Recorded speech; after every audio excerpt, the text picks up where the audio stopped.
Hi, everyone. It's preliminary election day here in Quincy.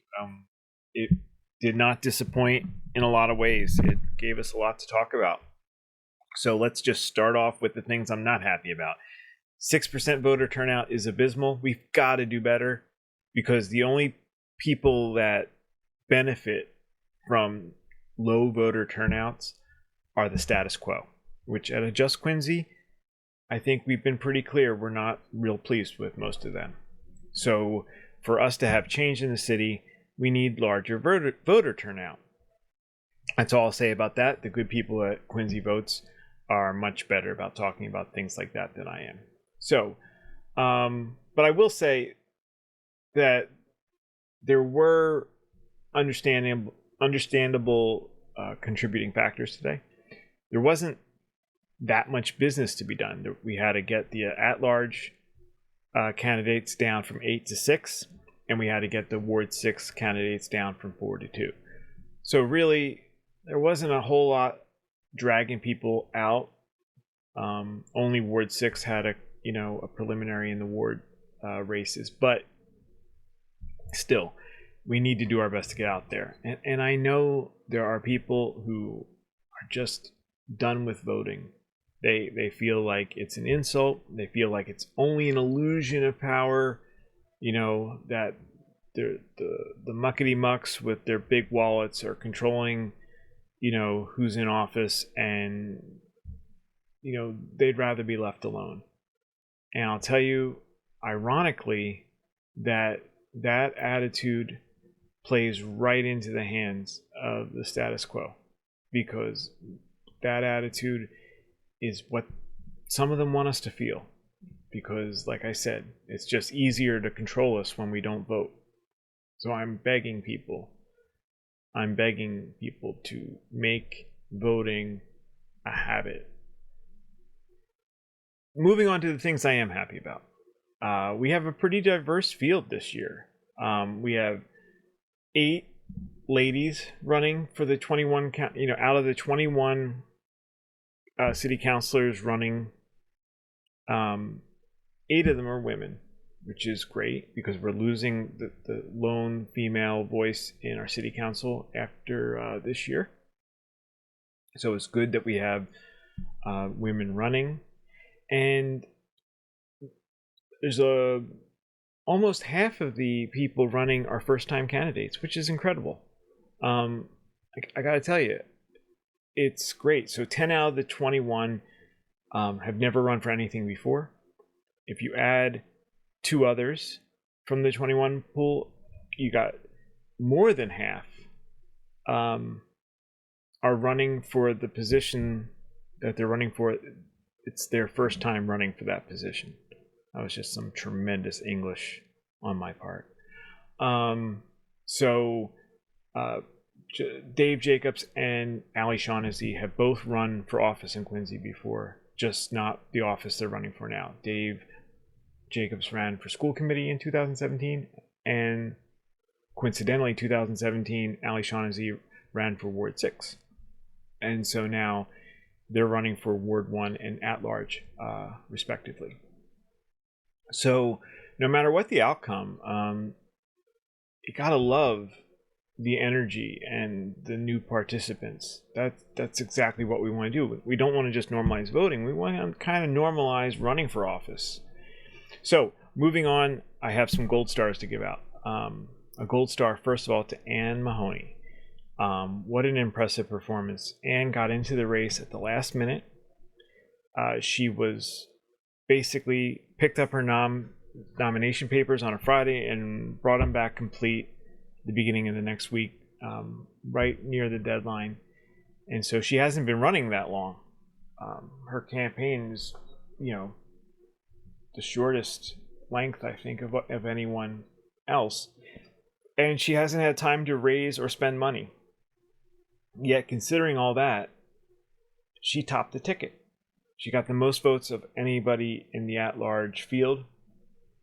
And that tells you a lot. First of all, it tells you people trust and know Anne Mahoney. But it also means that people want change, because Anne Mahoney is is not a go along to get along type of counselor. She asks questions, and she is not afraid to be out on a limb on her own asking those questions. And our council has really missed her influence. So gold star to Anne, coming in here and topping the ticket with basically no money spent and far less time than some of the other candidates. I'm also giving a gold star to Zixuan Wuan. I'm sorry, I'm going to work on that name. I've always known her as Susan. And Susan came in fourth in the at-large race, and I wasn't even sure she was going to qualify to keep going. But boy, she was impressive. She beat out Ali Shaughnessy, who fell to fifth place. Like I said before, Ali is a known quantity. He's kind of in with the political clique. He did run for office before. He does a lot. His business does a lot of work for the city. Ali's not an incumbent, but he's similar. And for Susan to come and even though it was a small quotient, to just pull in front of him at the end there, that's incredible. So gold star to Susan. I'd be real interested to see how that at-large race turns out, you know. And then my final gold star to Deb Riley, Ward 6. She came in within 18 votes of topping that ticket, and she's fighting an incumbent in that race. This is going to be a rematch of their 2023 race, Bill Harris versus Deb Riley. That's who's moving on. But this time I feel like things are different because Bill got 36% of the vote, Deb got 35% of the vote, and between Christopher Chan and Jim Coffey, there was another 28% of the vote still out there.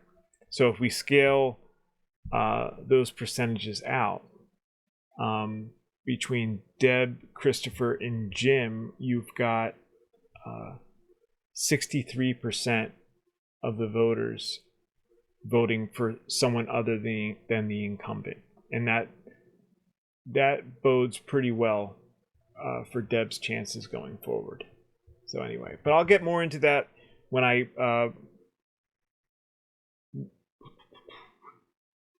But anyway, I'm going to dive deeper into those two races real quick here, but stay tuned.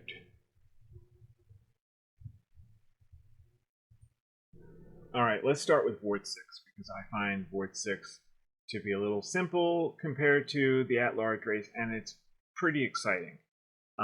If you're looking up on the screen here, Ward 6, Bill Harris did come out as the top vote getter in today's preliminary election. However, for an incumbent, he did not have a good day.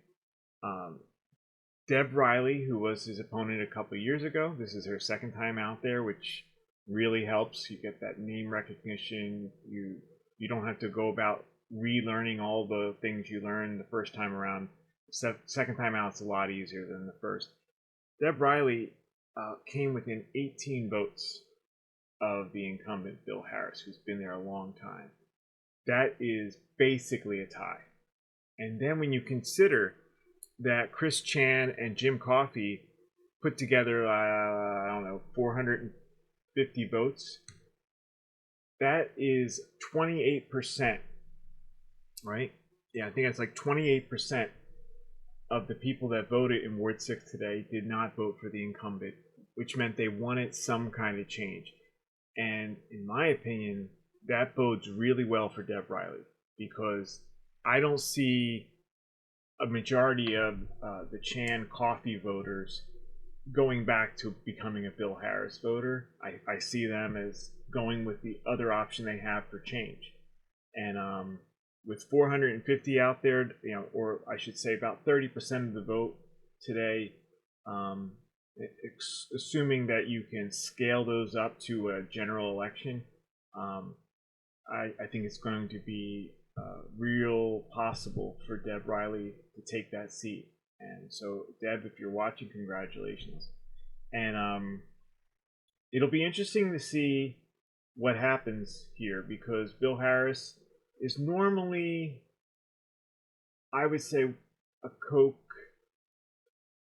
supporter. I'm not saying he doesn't have a mind of his own, like he decided not to take the raises, but he voted for them, and he's never said anything against the mayor getting his raise. I don't think Mayor Koch is going to be interested in losing that support on council. So it'll be interesting to see what happens with the spending between now and November. Okay, next we have the at-large race, which I found very interesting.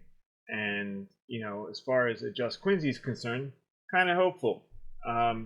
Again, with such a low turnout today, I wasn't really looking forward to watching the coverage, but some really interesting things happen, and things that I think bode well for the Just Quincy mission. So you can see on the screen here, Anna Mahoney, who we knew she was going to do well because she's Anna Mahoney, and Anna Mahoney is a very popular city councilor. She was very popular when she was here. She was a mayoral candidate. Her name recognition is probably second only to Mayor Koch as far as individual politician names. And so people were going to vote for her. I had no doubts that she was going to finish high enough, even with her late start, to qualify for the general. I didn't know that she could top the ticket, considering she has had no time to raise money. She hasn't had a campaign kickoff. She, threw some signs together, got some literature together. But, through the fact that she's popular, people know that we need some balance at city council. And through that fact, she was able to top the ticket by a couple hundred votes.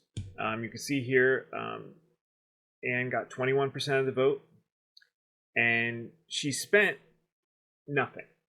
Another thing we want to talk about here is how much some of these candidates have spent. I'm going on a $500 assumption for Anne. I know she said in her interview she spent like $3 something on some literature, but I'm going to make it an even $5 for, just in case there was any little knickknacks or whatever that she's not counting. But at $500 spending, she basically spent 15 cents a vote to top the ticket. Whereas you look at someone like Scott Campbell, who spent year to date almost $25,000, and he's spending $9.60 per vote. And then you look at Ali Shaughnessy, who this is the biggest story of the night for me. He spends $18,000, basically spending over $10 a vote, and he comes in fifth behind Susan Wong. I know I've always known Ziquan as Susan. Susan comes out of nowhere and gets ahead of Ali Shaughnessy and finishes fourth, and that's amazing to me. Susan spent just over $1 a vote with her $2,000 spending. This is big. So let's look at the scatter chart here real quick. So you can see Anne Mahoney tops the ticket with 3,242 votes. Noel DeBona comes in second with 3,018. Pretty likely that those two are going to stay on the council, or Anne will get on the council and Noel will stay. I think it's a safe thing to say, although I was remembering earlier tonight that in 2017, my first year I ran, Dan Ramundi topped the ticket and ended up finishing fifth in the general. So weird things do happen. So you can't take anything for granted. But Scott Campbell, he finishes at 2,576 votes, and that's about 700 votes ahead of Susan. Same for Shaughnessy. Both of them are within 700 to 800 votes of Scott Campbell. But you look at the spending.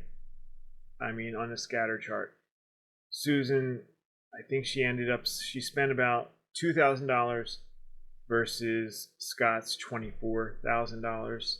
look at that also against Shaughnessy's $18,000, who she just beat by a small margin. So there's a lot of room for Susan to grow. She's still an unknown candidate compared to Scott, who is currently on the council, and he's a pretty well-known figure even before that, just around town.